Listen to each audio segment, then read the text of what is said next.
Bom dia! Está começando mais um Visão Carioca Manhã, um programa de segunda a sexta-feira que acontece às 9 horas da manhã com as principais informações dos 4 clubes do Rio de Janeiro. Eu vou falar de Flamengo, Vasco e Fluminense, mas o destaque de hoje vai ser a derrota vergonhosa do Botafogo na Copa do Brasil. Perdeu aí de 3-0 para o América Mineiro. Eu volto já já após a vinheta.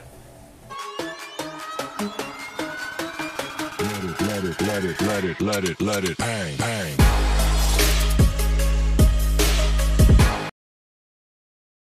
Fabrício Bruno e Matheus França testam negativo e se junta à delegação do Flamengo em São Paulo. Dupla está apta aí para o duelo com o Santos sábado na Vila Belmiro às 7 horas da noite. Vetados aí para a partida contra o Tolima após testarem positivo para o Covid-19 na segunda-feira, o zagueiro Fabrício Bruno e o meia Matheus França negativaram nesta quinta-feira e estão aptos aí para enfrentar o Santos. Fabrício e Matheus viajaram nesta quinta-feira para São Paulo para encontrar com o time do Flamengo, lá que também desembarcou na quinta-feira à noite lá em São Paulo para se preparar para o jogo contra o Santos. O Ilharão, Diego Alves e Matheus Cunha, outros que testaram positivo na segunda-feira, ainda não foram liberados. Como passarão por novos testes, ainda não estão descartados para o duelo com o Santos. Após o importante passo dado na quarta-feira, com a vitória por 1-0 sobre o Tolima, o Flamengo reencontra os colombianos na partida de volta pelas oitavas de final da Libertadores na próxima quarta-feira. No Maracanã, até o presente momento, foram vendidos cerca de 35 mil ingressos. Pelo Campeonato Brasileiro Sub-20, o Flamengo perdeu para o América Mineiro por 3-1, fora de casa. Peterson marcou o gol do Flamengo. A desembargadora Lúcia Regina Esteves, da 15ª Câmara Civil do Estado do Rio de Janeiro, negou o recurso do Flamengo na noite desta quinta-feira e manteve a decisão que libera o Maracanã para o jogo de Vasco e Sport no próximo domingo pela Série B. O Vasco já tinha vendido todos os ingressos para a partida no estádio e, inclusive, já pagou os 350 mil reais para poder jogar no Maracanã. O zagueiro Anderson Conceição, do Vasco, saiu de campo contra o Novo Horizontino na quarta-feira com mais um problema. Além da derrota, 2 pontos dele, dos 6 que ele levou na testa, um corte na testa do jogador, abriram. Foi preciso dar novos pontos no local na volta do time aí ao Rio de Janeiro.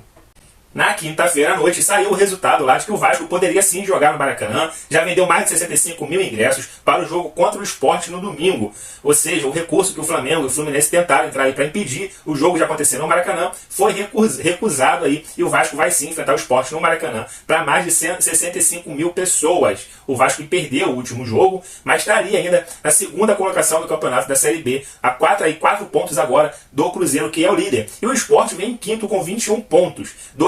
Para poder entrar nesse G4 aí, tá? 4 pontos do Grêmio, que é o primeiro que abre ali o G4, né? Presidente do Fluminense, Mário Bittencourt, critica jogo do Vasco no Maracanã. Ele disse, fora dos limites legais, dirigente prevê que dupla Fla-Flu vai precisar tirar jogos do estádio. Vai destroçar o gramado, disse ele. Questionado aí pela imprensa sobre o tema, Mário criticou o jogo do Vasco no local e a decisão da justiça. O presidente afirmou que o prejuízo para o Flamengo e Fluminense será absurdo. Olha só o que ele falou. Com toda franqueza, eu considero essa decisão concedida ao Vasco para esse jogo completamente fora dos limites legais, do contrato e do bom senso. Houve investimento de 4 milhões para a troca do gramado. Flamengo ficou sem jogar jogos importantes no Maracanã. Fluminense ficou sem jogar jogos importantes no Maracanã.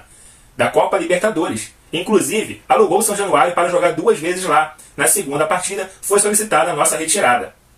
Pro jogo contra o Ceará, o Fluminense já vendeu quase 50 mil ingressos para a despedida aí do Fred. Site mostra o setor norte disponível. Carga deve esgotar antes de abrir a venda para não sócios. Michel Araújo se apresentou nesta quinta-feira ao Fluminense. Após uma temporada no Emirados Árabes, onde jogou por empréstimo, o Uruguai está de volta e já realizou exames no clube. Ele irá começar a treinar com o grupo a partir de hoje, sexta-feira. No entanto, por conta da janela de transferência, só poderá entrar em campo a partir de 18 de junho. Na estreia do brasileiro de aspirantes, o Fluminense bate o Náutico nos aflitos. Gols do time carioca foram marcados por John Kennedy e Samuel. As duas equipes dividem o grupo aí com Botafogo e Sport. O Fluminense não quer dar nenhum tipo de brecha para perder o zagueiro Manuel. O clube já se movimenta para oferecer uma renovação de contrato com o zagueiro, que tem vínculo aí atualmente até abril de 2023. O Fluminense que joga sábado contra o Corinthians, então é separado aí por 5 pontos, né? O Corinthians é o vice-líder e o Fluminense é o sexto, mas você vê que a diferença é de apenas 5 pontos. O Fluminense vencer esse jogo ali encosta ali legal na galera da parte de cima.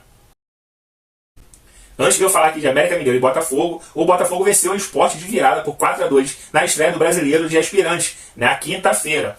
O Sport saiu na frente com um gol contra de Paulo Miranda e ampliou aí com o Adrian, mas levou a virada em lances de Juninho, Enio, Bruno e Marcelinho. O Botafogo foi derrotado aí por o América Mineiro, fora de casa por 3-0, galera. 3-0. O Botafogo fez uma partida vergonhosa. Eu posso dizer que passou vexame.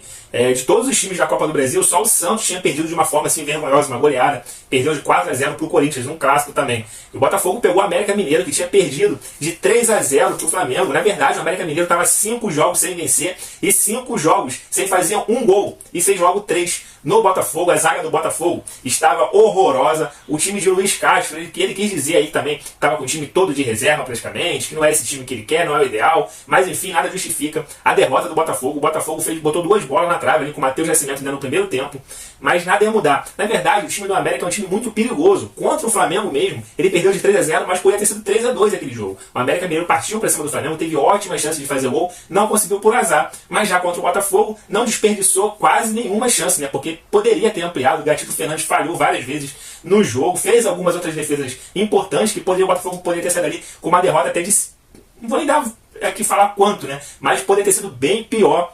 O Kaique, o jogador do Botafogo, ainda acredita que se tomou 3 lá, o América Mineiro pode tomar 3 no estádio Newton Santos, o que eu acho bem difícil. Por mais que o Botafogo está com muitos desfalques aí, revirar esse placar, isso seria histórico, né? O Botafogo agora precisa fazer 3-0 para levar para os pênaltis. O América Mineiro chega com uma boa vantagem agora no Newton Santos, podendo perder por 2-0. Ou seja, eu acho que é a hora do Botafogo voltar a focar no Brasileirão, porque para mim a Copa do Brasil se tornou quase impossível. Aquilo que aconteceu contra o Internacional, o time está perdendo de 2-0 e virar para 3-2 com um jogador a menos, foi heróico, foi uma coisa, um jogo que vai ficar para a história do Campeonato Brasileiro. Mas isso não significa que vai acontecer o tempo todo. O Botafogo vinha de 4 derrotas seguidas, conseguiu 2 vitórias seguidas contra o São Paulo e o Internacional, que eu falei, foi espetacular, mas não significa que vai fazer 3 gols o tempo todo. Voltou a perder no Brasileiro, não jogou nada contra o Fluminense dominou a partida aí do primeiro ao segundo tempo, ganhou por 1-0, mas podia ter ganhado por mais também, e o Botafogo deixando muito a desejar. Vamos ver o que falou aí Luiz Castro depois da derrota vergonhosa do Botafogo. Luiz Castro falou assim: eu acho que todos nós estamos de acordo de que precisamos nos reforçar, nem que seja com os jogadores que estão fora por lesão. Hoje jogamos com a equipe do ano passado, da Série B, com Sampaio e Patrick de Paula. Claro que para uma Série A, normalmente não se joga com os atletas do campeonato anterior. Claro que reforços têm que vir. Se olharmos também, nos falta Ellison e Lucas Fernandes, Piazon ou Victor Cuesta, para sermos mais fortes, completou aí o Luiz Castro. O América Mineiro fez um jogo de muita intensidade e eficiência no ataque e venceu o Botafogo por 3-0, como eu falei na quinta-feira, na Independência, jogo de ida das oitavas de final da Copa do Brasil. O Botafogo chegou a esboçar, que nem eu falei, uma reação no primeiro tempo, com 2 bolas na trave de Matheus Nascimento, mas faltou contundência aí. Além disso, o time de Castro demonstrou muita fragilidade na defesa, que foi bem explorada. Sobretudo, pelos lados, a larga vitória aí dá uma boa vantagem à equipe mineira e busca a vaga aí na próxima fase. Os gols do América Mineiro foram marcados aí por Wellington Paulista, Danilo Avelar e Alê, os 2 primeiros com assistência do Patrick, que fez uma ótima partida. Ou seja, por mais que o Botafogo esteja, como eu falei, com vários desfalques, várias gente aí no departamento médico, cada vez mais cheio de departamento médico, mas o Luiz Castro tem que saber trabalhar com o time A e o time B. Não adianta querer botar a culpa nos jogadores que tem ou que tá, porque ele sabe que departamento médico existe para isso. O jogador e a máquina, uma hora ele vai precisar parar lá. Então ele precisa saber jogar. Ele não soube jogar contra o América, não precisava abrir o time todo como abriu, partindo para cima do América como se fosse jogo de vida ou morte. O Botafogo não conseguia manter a bola no pé e trabalhar a bola. Tomou 1, tomou 2, poderia ter tomado 3 no primeiro tempo. Mas enfim, foi vergonhoso demais o jogo do Botafogo na quinta-feira. Um time totalmente sem vontade, sem raça. O Patrick de Paula, cara, não tem nem o que falar, porque não mostra a reação, não puxa a responsabilidade, como o Cano faz no Fluminense, como o Gabigol faz no Flamengo, como tem jogadores do Vasco também que tá fazendo isso aí, o Nenê puxa a responsabilidade. O Botafogo não tem ninguém que puxa a responsabilidade, que grita com o time, que chega junto, que controla, tenta controlar o time quando está com uma situação difícil. O Botafogo agora volta a enfrentar o Bragantino na segunda-feira pelo Campeonato Brasileiro. Os 2 times estão aí com 18 pontos e o Botafogo precisa voltar, encontrar o caminho da vitória aí se quiser coisas melhores pela frente. Pelo menos para o ano que vem, já que é isso que todo mundo fala. O Botafogo é para se manter na Série A, para que ano que vem possa vir buscar algum título. Mas se não abrir o olho, a segunda divisão está logo ali de novo. O Botafogo precisa se arrumar rápido, o mais rápido possível, porque o campeonato não para e os adversários também não param. Então, Botafogo, abre o olho aí que o tempo tá passando e as coisas estão ficando feias pro lado de vocês. Chegou a dar uma animada depois das 2 vitórias seguidas. Contra o São Paulo, se vocês repararem, o Botafogo não fez um jogo espetacular. Pra mim, ali o São Paulo que não jogou nada, não jogou o que estava acostumado a jogar. Deixou o Botafogo dominar, o Botafogo dominou, teve pouquíssimas chances de gol, e aí foi lá e fez um golaço e venceu por 1-0. Aí sim, contra o Internacional, fez uma partida espetacular, que eu falei, vai ficar para a memória, vai ficar marcado na história, uma virada depois de perder de 2-0 com um jogador a menos. Mas, como eu falei, isso não vai acontecer o tempo todo, o Botafogo precisa parar, às vezes tem uma semana aí de descanso, de treinamento, chega na hora do jogo, não apresenta nada. Então agora é tentar esquecer, que vai ser difícil. Na verdade, eu acho que não precisa nem esquecer o que aconteceu com o América Mineiro. Eu acho que tem que tentar tirar isso aí como lição para não voltar a errar novamente, né? E torcer para que o Botafogo consiga aí, pelo menos levar para os pênaltis contra o América Mineiro no estádio Newton Santos, que eu acredito que a torcida ali não vai comparecer em peso como estava fazendo nos últimos jogos do Botafogo, inclusive contra o Fluminense. Botou um bom público lá para ver o time novamente jogar muito mal. Então é isso, galera. Visão Carioca vai ficando por aqui. Até a próxima. Eu volto amanhã para vocês, 9 horas da manhã de novo. Então é isso. Triste aí com o Botafogo, mas vida que segue. Visão Carioca vai ficando por aqui. Até a próxima. Valeu.